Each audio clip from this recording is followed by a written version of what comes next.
I don't know how to connect with people and school isn't working.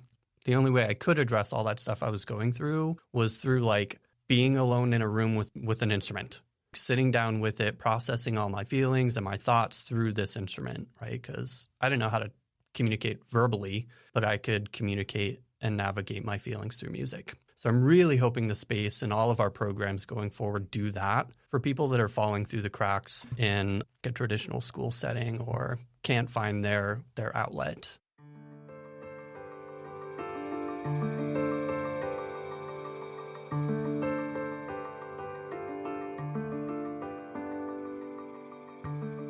Hi, I'm Jeff Holden. Welcome to the Nonprofit Podcast Network. Our purpose and passion is to highlight a nonprofit organization in each weekly episode, giving that organization an opportunity to tell their story in their words to better inform and educate the respective communities they serve, as well as provide one more tool for them to share their message to constituents and donors. Our goal is to help build stronger communities through shared voices and to both encourage and support the growth of local nonprofit organizations through podcasting. Thanks to our founding partners for their foresight in helping us transform the way conversations start. CapTrust, fiduciary advice for endowments and foundations, and Western Health Advantage, a full-service healthcare plan for individuals, employer groups, and families. What might our community look like, or should I say sound like, if there were no barriers to instruments for children to play or budding musicians to practice with? Maybe something like a library for instruments and education on what to do with them. You might be surprised to learn it exists. Buddy Hale, with his own incredible story, which we'll touch on, has orchestrated a program that takes discord and dissonance in our community and brings harmony and rhythm to our youth through music. As the maestro of Musiclandria, his vision has grown from a modest lending program to a vibrant hub that provides instruments to low-income and at-risk youth. Incorporating a successful grant from Impact 100, we'll hear how the power of music has the ability to not only change lives, but change the celebration of community as well. Buddy Hale, welcome to the Nonprofit Podcast Network. Thank you so much for having me. Stoked to be here. Oh, I'm so excited, especially after having the opportunity to tour the facility and see the stuff that you've got going on and get a better understanding of what Musiclandria is. But before we do that, I want you to explain your story that brought you to this point. I had the opportunity to hear it at an event, a function where you were actually presenting, and it's an amazing story. So if you wouldn't mind. Absolutely. Yeah, my pleasure. So when I was 8 months old, my mom left me on my dad's doorstep. He had dementia by the time I was 6, and I landed in the foster system. At 8, I turned to drugs, and by 12, I got arrested. But everything changed when my probation officer saw potential beyond punishment. She enrolled me in drum lessons, and it really saved my life, like legit saved my life. Mm-hmm. Through music, I was able to build family-like bonds with other musicians, and I healed. And that's why I started Musiclandria, to support and inspire at-risk musicians. How long ago did you do that? In 2014, so about 10 years ago now. Okay. So in 2014, we launched Musiclandria, and our programs focused on a musician's hierarchy of needs: access, education, community building, and professional development. And yeah, we decided to serve low-income families, at-risk youth, and now like about 40% of our users are people of color, and over like 70% make less than $25,000 a year. What started in a tiny apartment with only 25 instruments grew into the largest free music instrument lending program in the entire United States. That is an amazing accomplishment. Yeah, thank you. To think from some little guy just banging on the drums in the foster system, I'm sure the foster homes and parents are going, whoa, right. I can't have this drum thing going on. Yep. It was like I had 2 pens banging on my desk, right? And no access to instruments. And when I got that access, it was a game changer. Tell me a little bit about the way that the music library works. I mean, I think you started out as like a library. It was lending with an expectation for the instruments to come back. And you've now morphed into a different process that feeds and provides content and in a variety of different ways, Right. from instruments to technology, et cetera. So go ahead and walk us through how that works. Yeah, we have 3 programs that we're really leaning into right now, and it all started with our instrument program. So that's super unique, right? We put instruments into the hands of those who need them most, no cost and no barriers. People can come in, find an instrument, take it home for free, and keep it, right? Our mantra is take what you need and leave what you can. For some, that means donating instruments or funds. For others, it means volunteering time to grow the program. But for everyone, it means access and opportunity. We've provided over 28,000 instruments since our launch, and that's valued at over $2.8 million. And in the last 8 months alone, we've received over $25,000 in instrument donations. Do you think that last 8 months donations is because of recognition and people are starting to see that there's an opportunity for me to give back to that music community? That's the average. That's amazing. It's amazing. It's really crazy how supportive the community is of this program, but it also shines a light on how many instruments are out there not being used anymore, right? Like someone bought a guitar for their kid 15 years ago, right? And they played it, they loved it, they moved away to college, left it, in the closet, and now it's looking for a new home. So we see that all the time. I want a guitar. I can come to Musiclandria. In a situation, I can't afford to buy a guitar, but if there happens to be one there at that point in time, I can take that instrument and begin to practice. It's a functioning instrument. Absolutely. Yeah. Yeah. For a minute, we were accepting kind of any instruments because we didn't have the capacity to check every single one. And people were like, oh, I have this thing, but it needs repair. And we were like, okay, we could probably fix it. But then we were like, oh, it's getting really hard to fix all the instruments that need repair. So now we're working instruments only, please. Or if it's not functioning, could you help with the maintenance before you drop it off? Mm-hmm. To make it work so when somebody does get it, they can use it. Exactly. When I was there, you had an incredible instrument at the end aisle. Mm-hmm. What was that? That was a guzheng. Yeah, we recently purchased that for our musicians makerspace program. So that's a great transition into another program that we do in addition to the instrument one. Mm-hmm. So we also started Sacramento's very first musicians makerspace, where it's like a gym for musicians where they can exercise their creativity. And when you walk into the makerspace, you'll see local musicians recording music for film or video games, young families learning things like pianos or drum machines together. Through that program, we've recorded over 2,000 songs, produced nearly 600 music videos, and over 15,000 people have been hosted through our concerts, festivals, and meetups. Yeah, we currently have about 15 stations set up in the makerspace, and we're hoping to consistently grow and expand that over time. So not unlike any other makerspace, it's a group of varying musicians, varying interests, from familiar instruments all the way to fully digitized programming. Yep. It's amazing. I mean, I have not heard of anything that sounds anything like that. Is there something else out there that you modeled it after, or is it all original to Sacramento? Yeah, so this is kind of based on a lot of the training that I got at studying business at Sac State, right? Like, how do you develop a business idea or a business model? And one of the ways is to take a pre-existing business model and innovate on it, right? So me being a musician looked at the library model and was just like, this is very cool. Let's do it for music instruments. Mm-hmm. Same thing kind of happened with the makerspace model. It was just like, whoa, there's these really cool makerspaces out there, but nothing like that for a musician, right?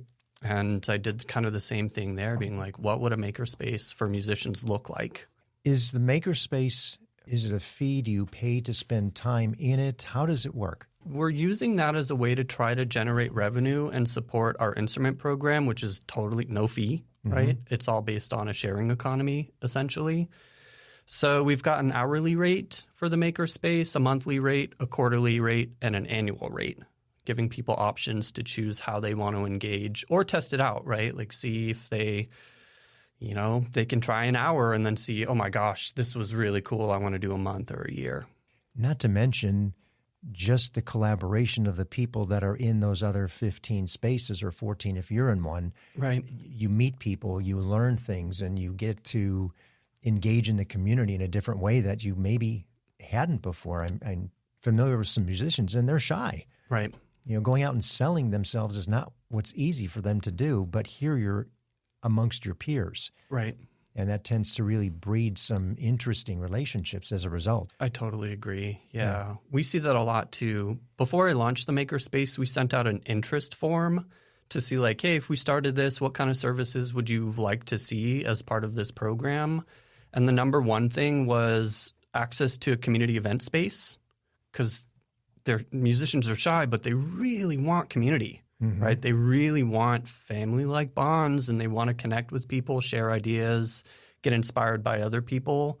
So I wasn't shocked to see a community event space as like the number one requested service.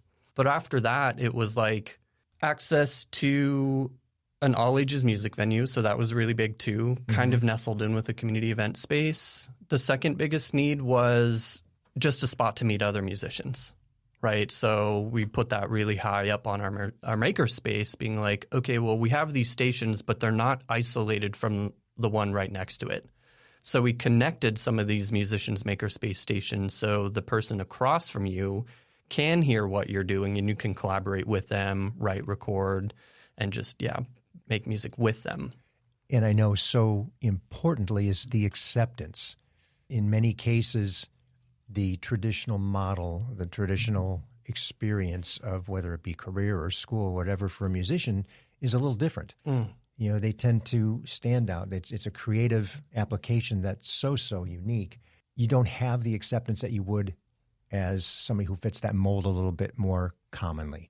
I applaud that, especially for those kids in underserved communities. Where do they go? Right. And you're taking them out of the neighborhood and putting them into an engaging piece that might be exactly what they need. Yeah, absolutely. And again, it's also like, to expand on that just a little bit, it's like, what happens to the kids that can't thrive musically in the school system? Because that was me, right? It was just like, I'm going through some really tough stuff right now. I don't know how to communicate with anyone. School is not working for me. It's like making me turn even more inwards. My social anxiety is just through the roof. Like, I don't know how to connect with people, and school isn't working. So like the only way I was sort of address all that stuff, the only way I could address all that stuff I was going through was through like being alone in a room with an instrument. Right? Like sitting down with it, processing all my feelings and my thoughts through this instrument, right? Because I didn't know how to communicate verbally, but I could communicate and navigate my feelings through music. So I'm really hoping the space and all of our programs going forward do that for people that are falling through the cracks in like a traditional school setting or can't find their outlet. What you just said, I think, is so beautifully phrased for so many people who are in that space.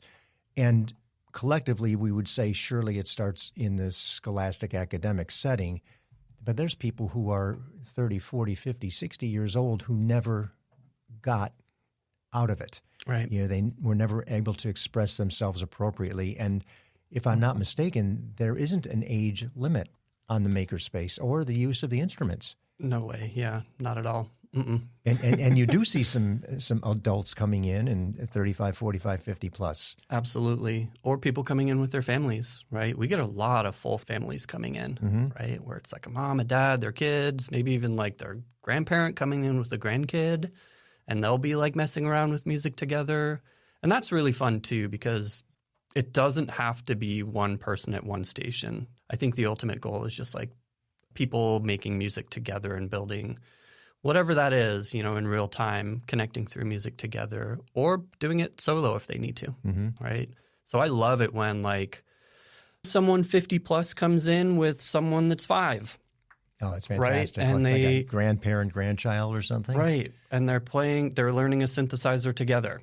And like the kid is making some sound on a crazy keyboard and the grandparent or whatever is just like smiling from ear to ear. Sure, right? sure. Yeah, those moments are pretty cool. I can only imagine. We'll return to this symphonic scoring of sound with Buddy Hale right after we hear from those who make the program possible. Hello, this is Scott Thomas with Cap Trust in our Sacramento office. I specialize in working with local nonprofits and associations. Annually, we survey private and public nonprofit organizations across the country to better understand challenges they see in today's environment. In our more recent survey, we heard concerns about proper board governance, mission-aligned investment, and how to implement alternative investments. If you would like a copy of the survey or to discuss your organization, look me up, Scott Thomas at captrust.com. I'm thrilled to have Western Health Advantage partnering with us as they do so much to support so many nonprofit agencies in our community. As a truly local health plan, you'll find individual and family options, employer options, from medical services to pharmacy, health and wellness support, as well as behavioral health care. Western Health Advantage has a plan that fits what you need. As an employer, for profit or nonprofit business, individual or family, you can find more at westernhealth.com.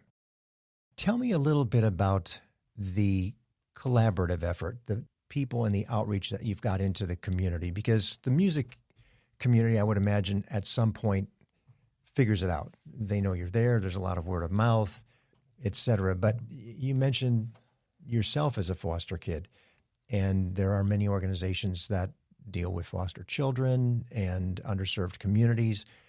Do you work with them as well? Do you see them come through? Tell me a little bit about that. Everyone comes in. Yeah, it's really, I don't know how else to say it. So you could have maybe a Big Brothers, Big Sisters come through for something, Girl Scouts, Boy Scouts. Yep. Yeah, it's really just like who finds out about it and who comes in, right? And usually what we see happen is once someone does come in, they really spread the word. Mm-hmm. Word of mouth is just an inherent part of, I think, what we do, because a lot of people like music. And even if someone doesn't identify themselves as a musician, which we see a lot, there's a lot of, oh, I'm not a musician. We get that a lot. So I think that's, I would almost go as far to say is some of the trauma work that we do is just like, where does that come from? And how do we sort of work through that? Because I think everyone is a musician or can be. And how do we work past some of those barriers that people have in their, I don't know, community really just figures it out, right? We create a space, and then I like to be a little bit hands off and see like, okay, now what's going to happen, right? Like who's going to find this that really needs it? Who's going to find it, and who are they going to tell about it that really needs it? So to answer your question a little bit more specifically, yeah, I mean, we get all sorts of people, organizations, community advocates, lots of people coming in to just use the program however they see fit, right? And I would imagine the city itself is pleased to have you around simply because you are a gathering space in a positive way, in a positive energy, in a good vibe where people really get something out of it. And to your point, it does continue to fuel itself as the experience is a positive one. Right. Yeah. I mean, it's fascinating seeing how the makerspace is already growing, being in this new location for just a short couple of months already. We've got like 50 people that have signed up. Most of them require a scholarship due to like a lack of funds, but I'm stoked on that. I'm like, great, that's more impactful. If we can provide that. If we have a space, then we absolutely can. And if we get funding, then we can do more of that for sure.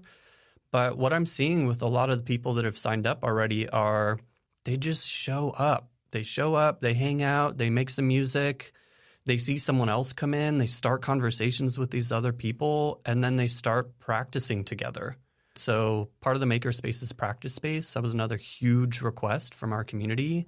So we built out 2 practice spaces, and those are starting to get used a lot. And that I can imagine certainly as the word gets out, because it's difficult. I mean, you're in somebody's garage, you're in a driveway, you're in somebody's basement, and it can be loud. Yep. Yeah, we're already hearing that too. You're getting all these exactly, you know what's going on in the music community, because a lot of the folks that have signed up, they have some gear at home maybe, right? They've invested years into developing their own musical identity. They have stuff at home, but they can't play it. Right? Because they're just like, oh, my neighbors are going to complain. Even if I have an electronic drum kit, the apartment below hears the bass drum going through the pad going through the floor. right? And they don't feel like they can make music even when they're at home. Tell me a little bit about funding. How is the organization funded? So we just got an amazing Impact 100 grant. We worked really hard to push through a lot of the trauma that I have in grant writing. I'm not a grant writer, but as someone who runs a nonprofit, you kind of have to. I struggle with that a lot, like really, really, really struggle with grant writing. But one of the people that worked with Impact 100 supported me and really pushed me to apply for it. I didn't think we'd make it through, but we did. And then I had to do a 5-minute pitch in front of everybody at Impact 100. And I worked my tail off to do that as well. Probably spent 3 months straight of just like really, really practicing and perfecting this pitch. And I'm so stoked to say that we were awarded a $100,000 grant through Impact 100. I was there that night. I had the privilege of seeing all the presenters, and I will tell you, you absolutely nailed it. Thank you. Absolutely nailed it. Thank you so much for saying that. Yeah, that was hard, but I'm so glad that I did. And now you have to do something with it. Right. Yeah. And we're going to get to that in a second. As outside of that particular grant and the day-to-day before that came through, how do you keep the doors open? Yeah, same story as any other nonprofit in the area, right? Or probably globally, right? Mm-hmm. As a nonprofit, which I'm sure you've heard this all the time on other episodes, is like you really try to diverse your revenue streams, right? And you really think about ways to sustain your programs however you can, right? If that's through grants, if you're lucky to have relationships with grants, maybe they can reoccur. Maybe you reapply and you have a relationship with them. If not, then what do? Right? Mm-hmm. You hopefully have the ability to start thinking about how can you generate revenue through your programs. For us, that's really, I don't like that, right? Because I'm so passionate about providing services to people who can't afford them, right? So that's a catch-22 for me. Yeah, it can minimize the access to the very people that you want to serve. Exactly, right? And then you have to rely on grants. But what does that do? Relying on grants, at least for me, it makes it so I can't run my program because I'm writing grants. Mm-hmm. To your point, you have this huge staff that you're working with, right? Mm-hmm. They are how many? 1. That's what I thought. You. Exactly. So you are program director, you are operations manager, you're maintenance, and you're grant writer. Yeah. And other stuff. Yeah, amongst other things, right? Amongst other things, yeah. So I bet you hear that all the time. Oh, I do. And there's so many wonderful organizations with great causes and novel, unique ideas that serve a niche that you really want to see succeed. Right. Because what they're providing and what they're doing, not unlike what you're doing, is so unique. It's just so different. You kind of got a bit of the dream before the execution. And I wanted to ask you that question as part of the funding narrative that we go through with everybody. If money were no object, what does the organization look like? Yeah, so that's a really cool question, and there's a lot of different ways to answer that. Go big. Go big. Okay, so I'm going to push back against that in a minute, but let's start there because I think dreaming big is really, really, really important. So this could be a long part of the podcast if we let it. But let me just try to be a little bit succinct here. If money were no object, I would launch a Musiclandria in every city. I would, but how would I do that, right? If it was just like we had the funds, then bam, I would find empty buildings that need to be activated in cities that have or need more music resources. And I think every city needs that. I was going to say, I would imagine that could be XYZ city in the country. Yeah. What we would do with that then is every location would become a venue, an all-ages music venue that was safe for youth and people of all ages to perform. It would have the instrument program in it so they could get gear. It would have the makerspace so they could use that gear and learn how to create songs with it and start bands. Once they started the band, they would play the venue at Musiclandria. And once they were confident in playing shows, then the professional development would come in. and we would set up a network of tour destinations at every Musiclandria. So I hope you see how that is just Absolutely. like a really beautiful pipeline where it solves almost every issue that a band nowadays could potentially face. Yeah, I guess I didn't talk too much about like the community aspect of each location, but I imagine what would again happen there is people would meet people to start bands with, but we could also start exploring what kind of other professional development services could we offer at these locations that a band would need. Mm-hmm. And a huge gap that I see that I'm hoping to lean into is booking assistance, management assistance, connecting musicians with like producers and just mentors. Mm-hmm. So I think that could be another beautiful part of this picture. And it's inevitable at some point somebody is going to pass through the organization who is that talent that has all that it takes. Because it's not just the skill of the music. It's just not the skill to be able to play it, but it takes everything coming together to be that one in a million that makes it to whatever degree it is. Yeah. To a recording contract, to a performance contract. And if I'm not mistaken, when you're saying the performance at each of the Musiclandrias, that would be a paid entry to hear these bands. Right. So now you've got another revenue source. Exactly. Okay. Yeah. I love the idea. I love that. And you can proof of concept that here in Sacramento. Once you do, then you have your affiliate markets and or franchise, however you look at putting it together. And imagine the draw that you would have just to the website to hear genres of music. I want to hear what he's got in rock or alternative or classic or whatever people might be doing. Yeah. 100%. See, I can go there with you. I get excited about it. Me too. I get excited about it. How neat. Yeah. Now, I am a little bit predisposed because I know how you're going to answer this next question, but that is back to reality in our community today. And it's part of the reason you got the grant from Impact 100. What's the greatest need? Yeah, I'm going to answer this in two ways. One, the greatest need for musicians that we serve is currently access to instruments, a place to meet other musicians, and all ages music venue is a really big one. So there's so many people that just have filled out like a recent survey through the city of Sacramento identifying a big need, and places to perform is a big one. Mm-hmm. Yeah. And then again, going back to our own internal survey, it's community event space. It's a place to access instruments. Recording services are big. And like creative prompts is another one that was kind of high up there. So people want to have fun with music, right? Mm-hmm. But they also want to be able to not have to work 2 day jobs. That's another big need, is just like, wow, how do you be a musician nowadays if you have to spend all of your time doing not music, right? And just to expand on that a little bit more, this is a really, really complicated issue, but another really, really big need for the musicians that we serve is their output has been so devalued. It is so hard to do anything and create any revenue through music unless you get super lucky, right? It's like a 1% thing. There are a lot of musicians that are making a ton of money, but then 99% of them are lucky to make anything on a monthly basis. And then the starving artist syndrome of I'll do my craft until I have to feed my family. Mm-hmm.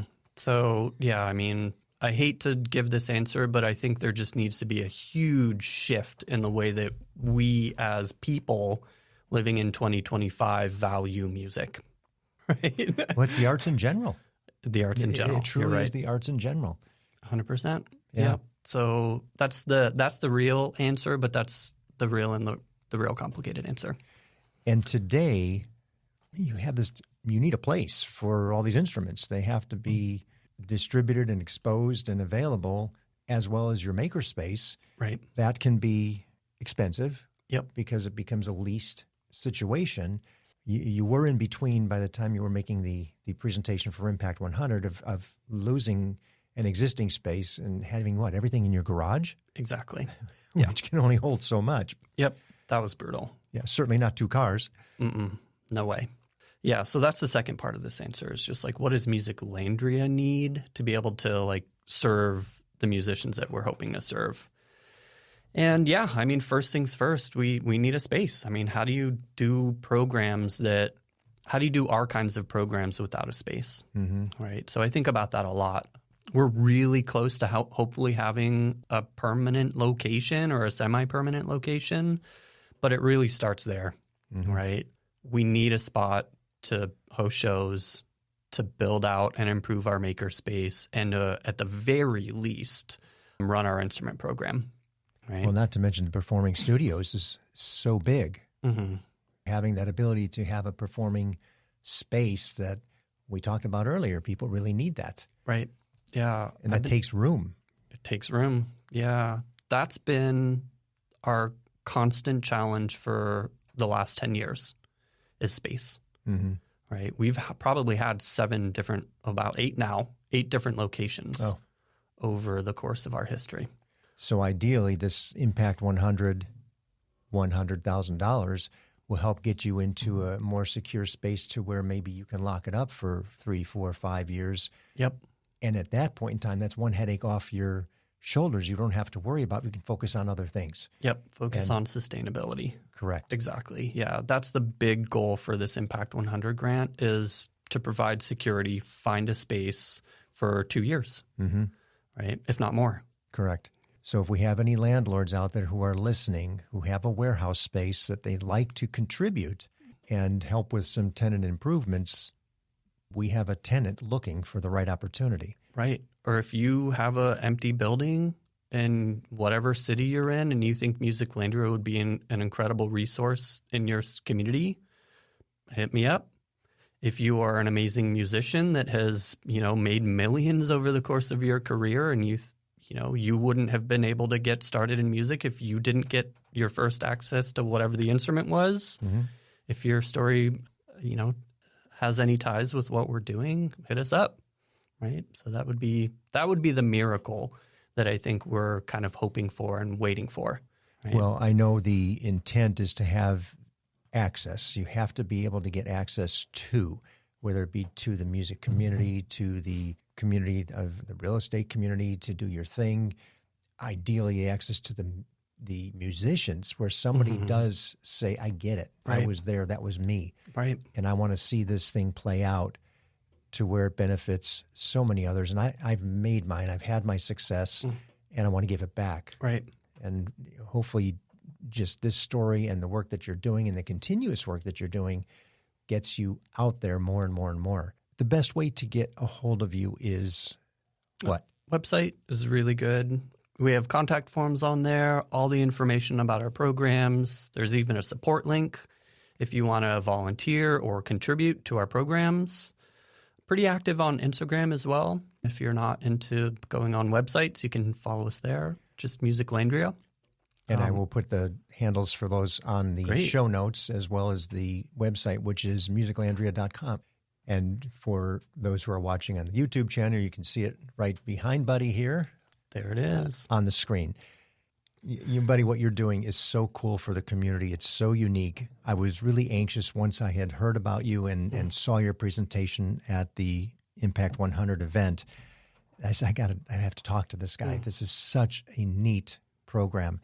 And what you do that overlaps and envelops so many of the other social organizations that we've got. Children in crisis in any way, shape, or form, families in crisis, right. The foster youth, and people who are not unlike yourself that probably struggled to get through not only high school, but you got yourself through Sac State. So kudos to both of you, Sac State for getting you through and for you getting through it with a business degree. Those are the things that really make the program novel because it's appealing to a different niche of people in the community that can very often be overlooked. And then they're dismissed, and what do? They go down the wrong path because there's nobody there to accept them. So for what you're doing and the way that you're getting it done is Herculean. I mean, you're one guy.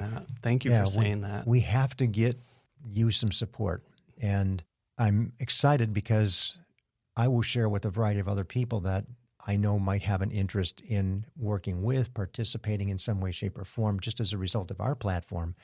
But for yourself, it's so unique and so beneficial that I just wish you the best of success in getting that space so that we can say and do an update on our newsletter. Hey, Musiclandria scored. They've got a place for 3 years. They're stable. That's great. And everybody knows where to find you. And I'm sure when you do, it'll be up on the website as well. Absolutely. Yeah.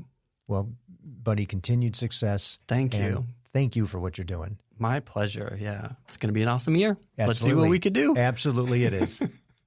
Give us a little riff here. All right, y'all. Play along. Here comes a beat.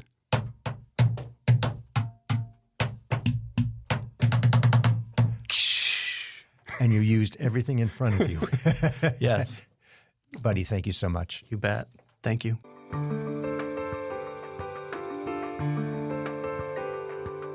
Thank you for listening to the Nonprofit Podcast Network. I hope you enjoyed the episode. If what you heard moved you, please reach out to that organization and do what you can to help. If you like and appreciate what we're doing to support local nonprofits, please give us a positive review, subscribe, and share. If you're a nonprofit with an interest in participating in an episode, you can reach me at jeff@hearmenowstudio.com. If you have a need for the services or products our sponsors offer, please reach out to them. CapTrust, fiduciary advice for endowments and foundations. Runyon Saltzman Incorporated, RSE, marketing, advertising, and public relations, creating integrated communications committed to improving lives. And Western Health Advantage, a full-service healthcare plan for individuals, employer groups, and families. The Nonprofit Podcast Network is a production of, is recorded at, and edited by Hear Me Now Studio.